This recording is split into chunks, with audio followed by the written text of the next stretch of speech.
Anka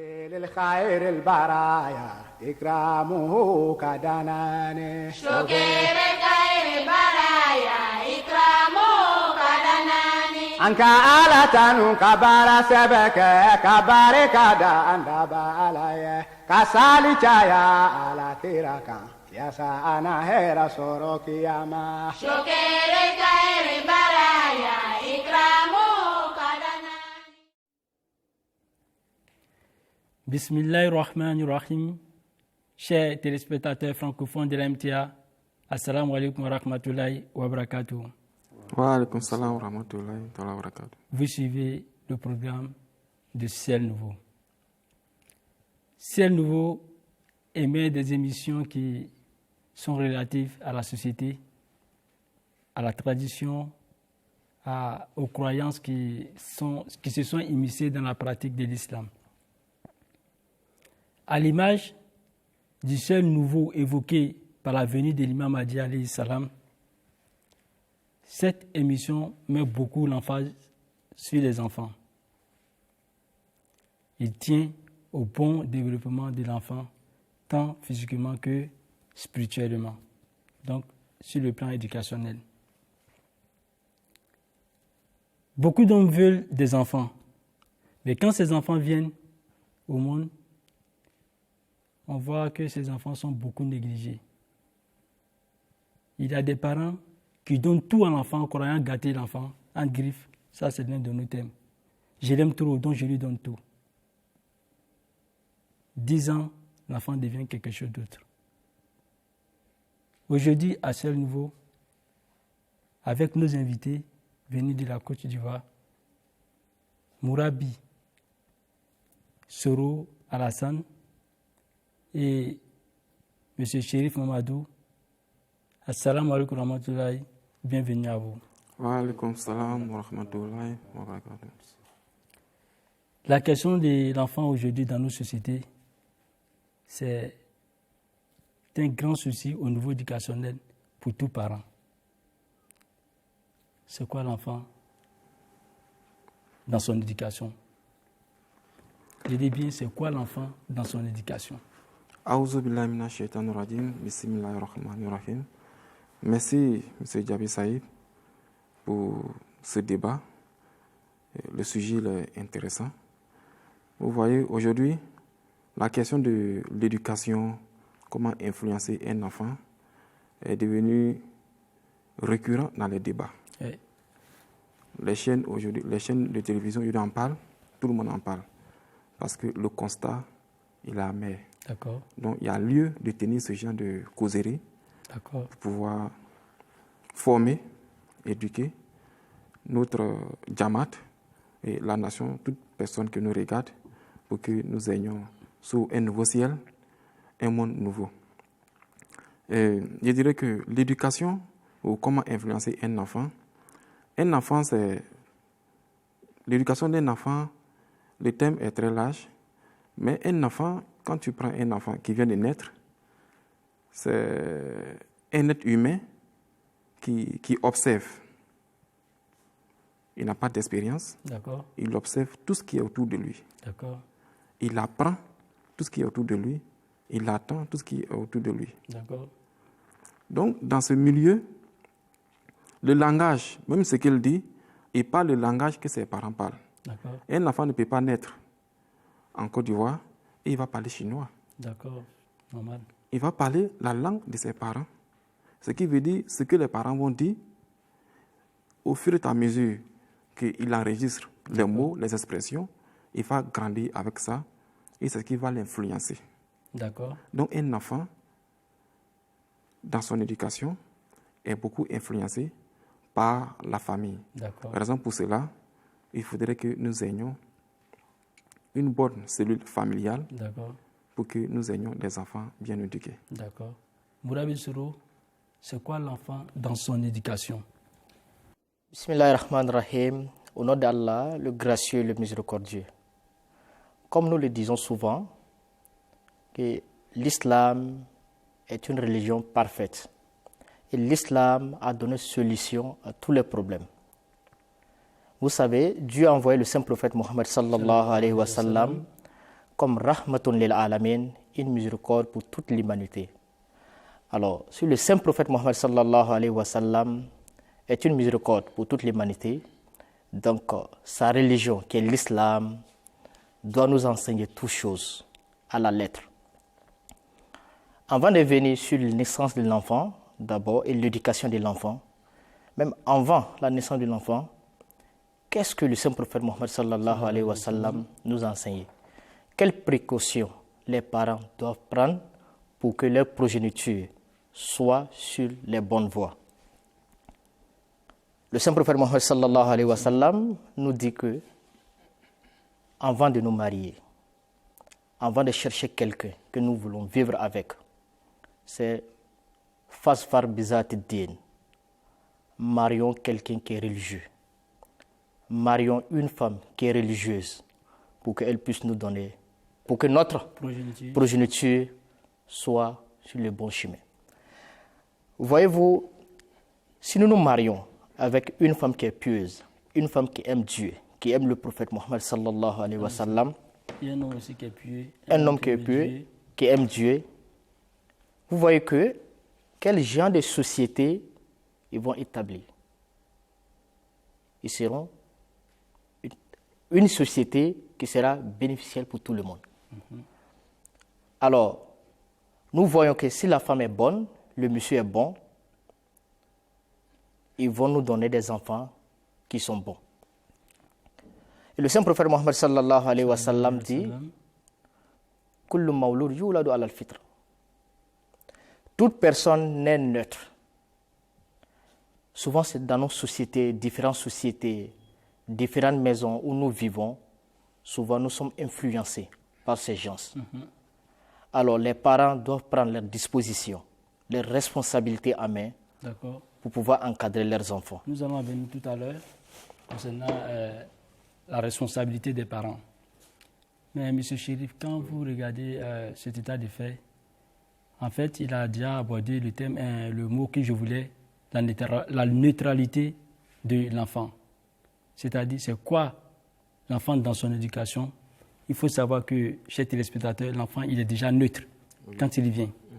Et donc, de par ce que les deux ont dit, les deux invités, quand il y vient, il apprend, en fait, il observe ce qui est devant lui. Donc, il apprend ce qu'on lui montre. Donc, j'ai envie de vous poser donc, comment est-ce que les parents, c'est-à-dire, quelle sera donc la responsabilité des parents? Quelle attitude pour les parents dans ce cas? Ok, M. Djabi. Je le dis, excusez-moi, parce que d'abord, l'enfant, c'est la vie des familles d'abord. Parents, c'est-à-dire papa et maman, puisque ce sont eux d'abord qui sont avec les enfants en général. Ok. M. Djabi, il faut dire qu'un enfant, c'est un être qui est en quête qui veut construire sa personnalité. D'accord. Un enfant, c'est quelqu'un qui cherche à construire sa personnalité. Et sa personnalité, il construit cette personnalité-là à travers son cadre de vie. C'est pour cela que quand on a un enfant, il faut veiller à ses fréquentations. D'accord. Quand l'enfant grandit, il faut faire très attention à ses fréquentations. Et parce que l'enfant reçoit en même temps plusieurs éducations. Ce n'est pas une seule éducation que l'enfant reçoit. Quand l'enfant va à l'école, il y a l'éducation que l'école donne. D'accord. Il y a aussi l'éducation que ses amis lui donnent. Il y a aussi l'éducation que les parents donnent à l'enfant à la maison. Il y a l'éducation que, même en venant à la maison, étant seul quelque part, il apprend partout. Raison pour laquelle il faut veiller à l'éducation des enfants parce qu'il est influencé partout. D'accord. Dans sa démarche, dans sa croissance, l'enfant est influencé partout. Donc, les parents, dans un premier temps, doivent réellement consacrer du temps aux enfants. D'accord.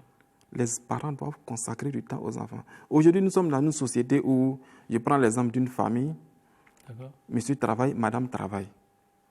Et à la fin, c'est la bonne à la maison qui va éduquer l'enfant. Oui. Mais, la servante. La servante. Mais, Molvi Soro, quelle éducation vous attendez d'une servante qui va éduquer les enfants d'un cadre? Non, c'est tout à fait vrai parce que parfois, oui. je m'excuse, oui. parfois la servante, Oui. elle est dominée par ses émotions. C'est ça, parce Ok. que c'est ça. Donc, ces ajustements peuvent agir Oui, de façon indirecte ou directe sur l'enfant. c'est ça. C'est vrai. Je ne dis pas qu'il ne faut pas travailler parce qu'il faut travailler pour pouvoir subvenir aux besoins. Mais dans tout ce que nous faisons, c'est avoir un enfant, c'est un projet. Ok. Voilà. On n'est pas père parce qu'on peut mettre un enfant au monde. Tout à fait. On est père parce qu'on peut éduquer un humain. Tout à fait. Donc, quand on met un enfant au monde, il faut faire en sorte que tu puisses avoir du temps pour ces parents-là. Moi, j'ai connu un père D'accord. qui travaille au plateau, mais qui faisait un effort, pas tous les jours, mais si le temps le permet, il vient à la maison pour partager les repas de midi avec la famille. D'accord. Vous voyez. C'est fatigant pour lui, quitter au travail, venir à la maison, c'est fatigant à midi. Mais il veut atteindre un résultat. Voilà. Donc, consacrer du temps, consacrer sa personne, se donner pour l'éducation pour la construction, la personnalité de l'enfant, il faut vraiment lui consacrer du temps. D'accord. Merci C'est bien. très important. Merci bien. Mourabi Zoro, quel comportement les parents doivent avoir? Tu sais, souvent, les parents, en pensant qu'ils s'amusent avec les enfants, ils gâtent les enfants. Souvent, on enseigne le mensonge aux enfants sans le savoir. D'accord. Et par exemple, papa sort matin, l'enfant crie, papa, je vais venir avec vous. Il dit non, attends, au retour, je vais t'envoyer vélo. Au retour, je vais t'envoyer biscuit. D'accord. Et vous partez, vous revenez les mains vides. Alors, l'enfant demande où est le biscuit. Oh non, je vais envoyer après. Alors, demain, les mêmes aspects se répètent. Alors, qu'est-ce que vous enseignez aux enfants? Alors, vous enseignez le mensonge aux enfants sans le savoir. Et souvent, nous enseignons encore d'autres choses aux enfants sans le savoir. D'accord. Par exemple, le jour de Tabaski, Ramadan, 31 décembre, nous disons aux enfants, sortez, allez chercher votre petit cadeau. Comme en Djoula on dit, sambé, sambé. Allez-y, cherchez quelque chose chez les gens. Mais nous apprenons aux enfants la mendicité sans le savoir. Oui. Parce que quand ça devient une habitude, les enfants sont habitués à l'argent que les autres les donnent dehors. Alors, automatiquement, le jour qu'il ne va pas avoir l'argent, il va inventer quelque chose pour pouvoir demander à quelqu'un pour qu'il puisse avoir quelque chose avec lui. Alors, les parents doivent être un peu conscients sur ces points. Tous les actes posés par les parents, les enfants copient. Vous savez que, comme j'ai bien dit, quand nous venons dans le monde, notre mémoire est vide. Nous venons naître. Alors, maintenant, avec ceux que nous collaborons, avec ceux que nous vivons, les parents, nos grands frères, notre société peut influencer. Comme M. Chérif vient de le dire, les parents doivent aussi faire beaucoup d'attention. D'accord. Quand nos enfants partent à l'école, leurs compagnies, qu'il faut fréquenter. Alors, si nous contrôlons toutes ces choses, avec la prière, nous pourrons encadrer nos enfants. Alors, si nous négligeons ces petits points, en pensant que, ok, c'est l'enfant, ça va lui passer, alors, je pense que non. D'accord. Comme le saint prophète, D'accord, allez-y. le saint prophète Mohammed sallallahu alayhi wa sallam aussi nous conseille comment éduquer nos enfants. D'accord. Comment éduquer nos enfants pour qu'ils puissent être religieux. Ok. Excusez-moi une minute. Ça allait être ma question de tout à l'heure. Effectivement. Ok. Moi-même- Le suivi de l'enfant. Oui, effectivement, Ok. je vais renchérir ce D'accord. que Molvi vient de dénoncer. D'accord. Vous voyez, dans la démarche d'influencer un enfant, il faut tenir compte de plusieurs paramètres. D'accord. Molvi a dit de suite Vous que pouvez en les dire parents, quelques... Voilà. Molvi a dit que les parents ne doivent pas mentir devant les enfants. Ouais. Vous savez, il faudrait que les parents enseignent les valeurs aux enfants. D'accord. Les valeurs telles que... Souvent, on cherche les choses très loin, alors qu'il faut aller avec des choses très simples. D'accord. Ne pas chercher trop loin. À la maison, papa et maman, vous devez vous dire salam alaikum à la maison. Tout à fait. Une famille musulmane où on n'entend pas salam à la maison.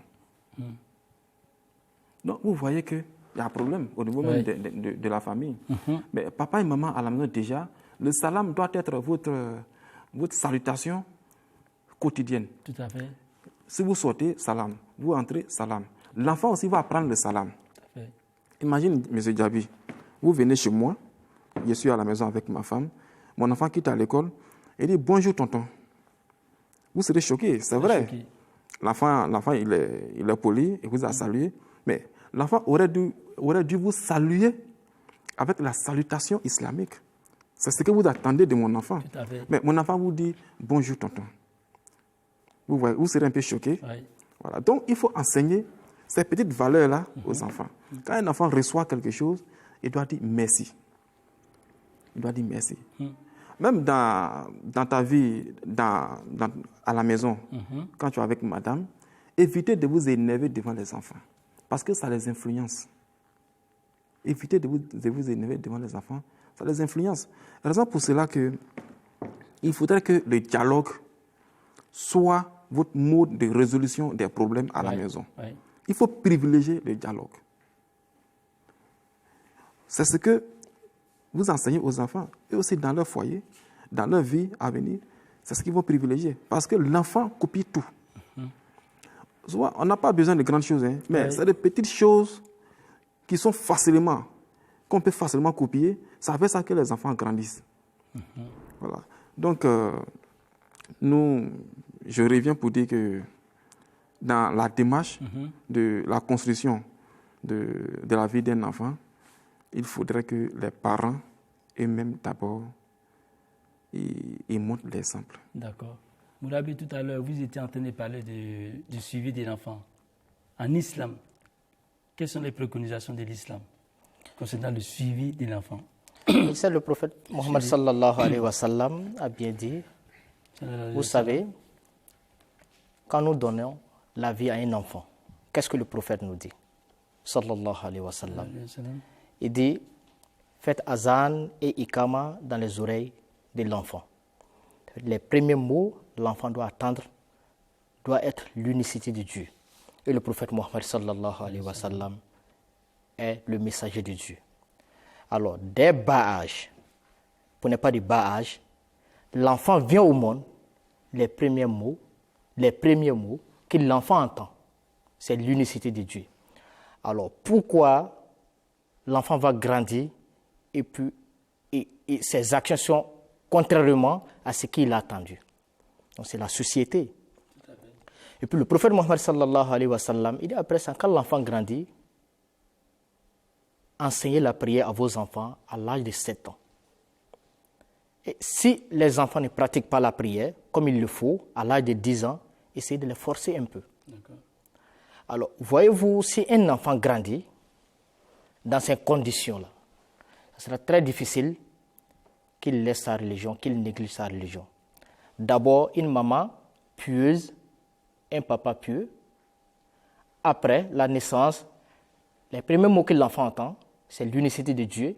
Après 7 ans, à l'âge de 7 ans déjà, vous enseignez l'enfant la prière. À l'âge de 10 ans, vous essayez de le motiver comme à prier.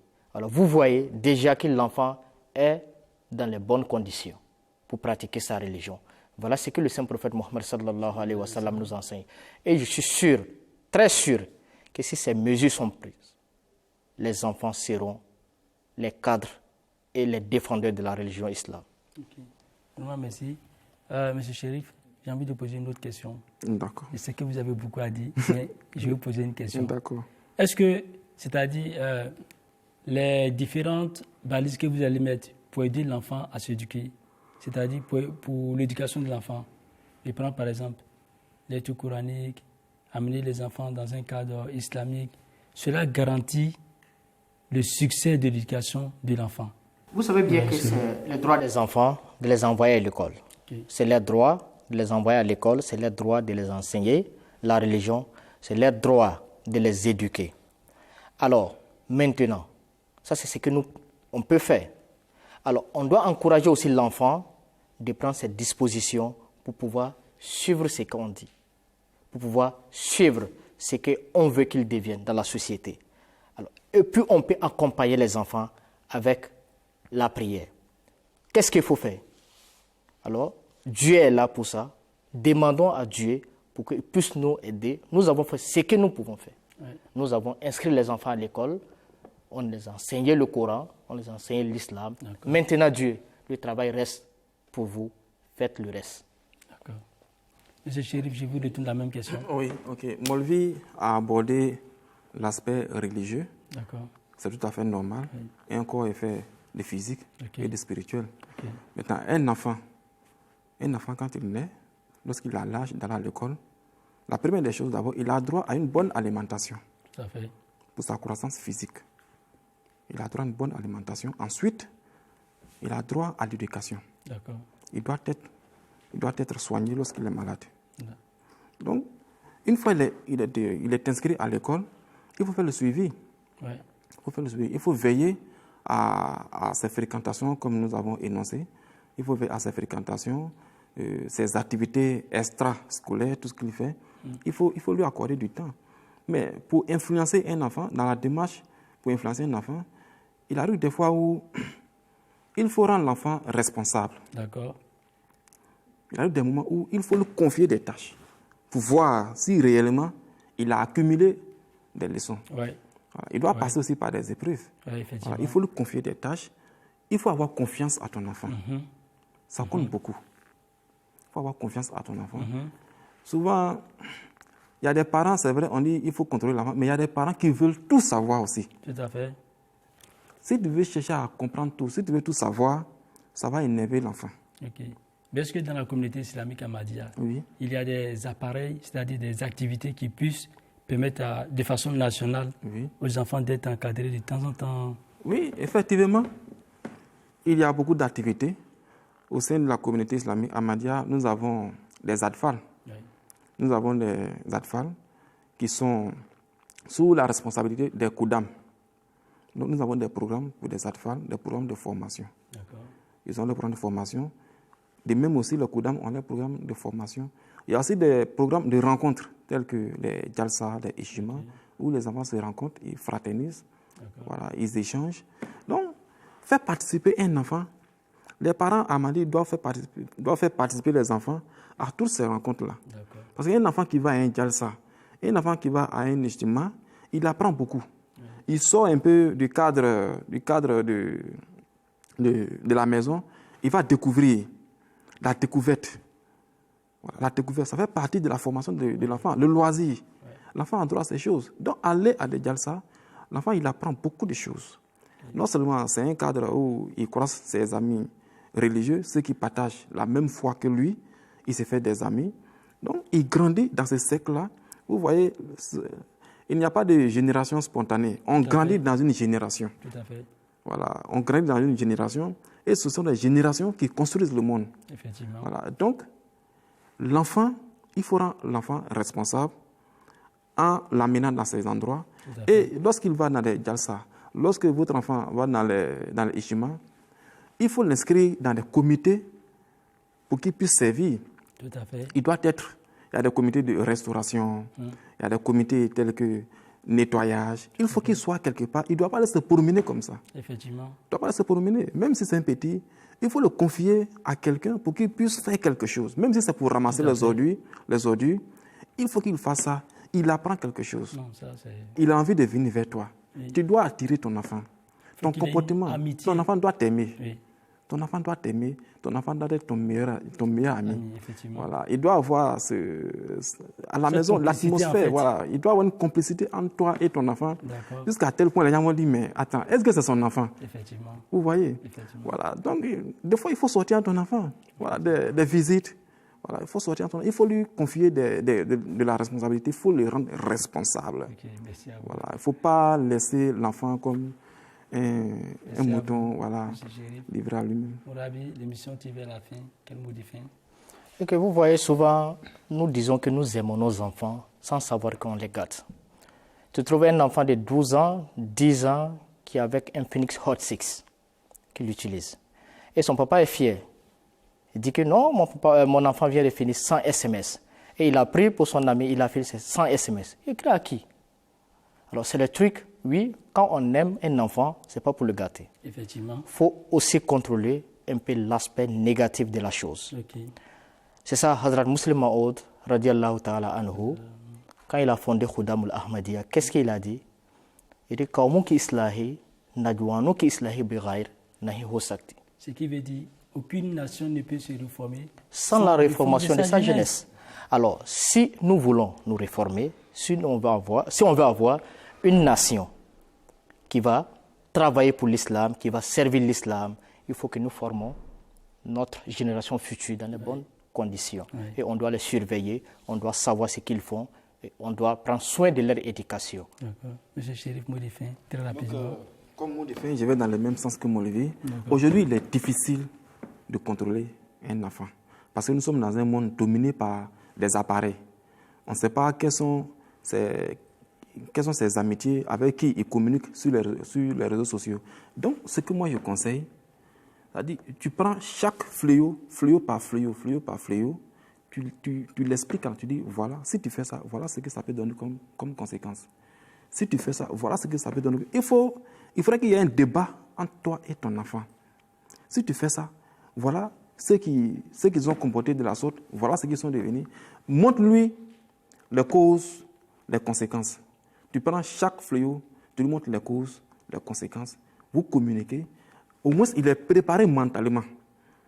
Parce que quand l'enfant sort, il est dehors, il n'est plus sous ta gouverne. Il appartient à autre monde. Étant dans ce monde, il faudrait que ce qu'il va rencontrer, il ait déjà débattu de cela avec le père.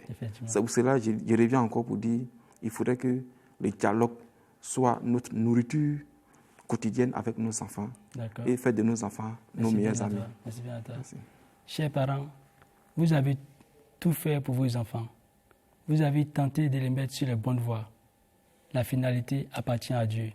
Ne vous embrassez jamais de toujours leur montrer le bon chemin.